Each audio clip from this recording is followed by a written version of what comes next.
ఓం గం గం గణాధిపతి నమ. ఓం విశ్వకర్మ వీరబ్రహ్మణే నమ. మిత్రులు అందరికీ సత్తు సింధూరం చెప్తా వినండి.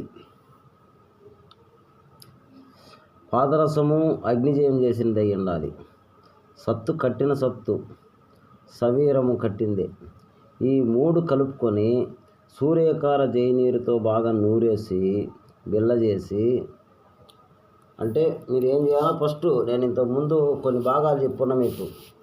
సత్తు కట్టు చెప్పిన, పాదరస అగ్నిజయం చెప్పిన, సవీరం కట్టు చెప్పిన, సూర్యకారం కట్టు కూడా చెప్పిన, కట్టి జైనీరు తీసుకోమని కూడా చెప్పా.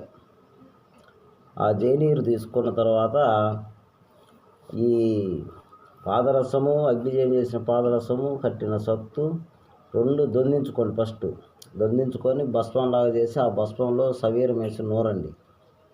నూరితే బాగా పాకానికి వస్తుంది. పాకానికి వచ్చినప్పుడు కొద్దిగా సూర్యకార జైనీరుతో బాగా నూరండి.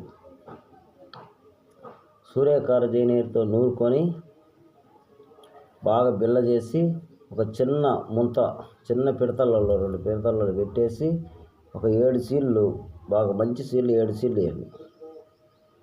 7 సీళ్ళు ఇచ్చి వాలుకా యంత్రంలో పెట్టాల. వాలుకలో పెట్టాల. వాలుకలో 6 గంటల సేపు ఉండాలి. 6 గంటల సేపు వండితే సిమెంట్ కలర్లో ఏం జరుగుద్ది వస్తుంది అనమాట. అది సిమెంట్ రంగు ఎట్లా ఉంటుంది ఆ విధంగా వస్తుంది. అది ఆ వచ్చిన దాన్ని తీసుకొని 1.5 గ్రామ్ అంటే కేజీన్నర సిమెంట్ కలర్ వచ్చిన దాన్ని తీసుకొని 1 గ్రాము తీసుకొని 10 గ్రాములకు ఒక 1/2 గ్రాము వేయండి చాలు. 1/2 గ్రాము వేస్తే మీరు అనుకున్నది వచ్చేస్తుంది. ఓకేనా? విశ్వకర్మ అవగాహన వీడియోస్.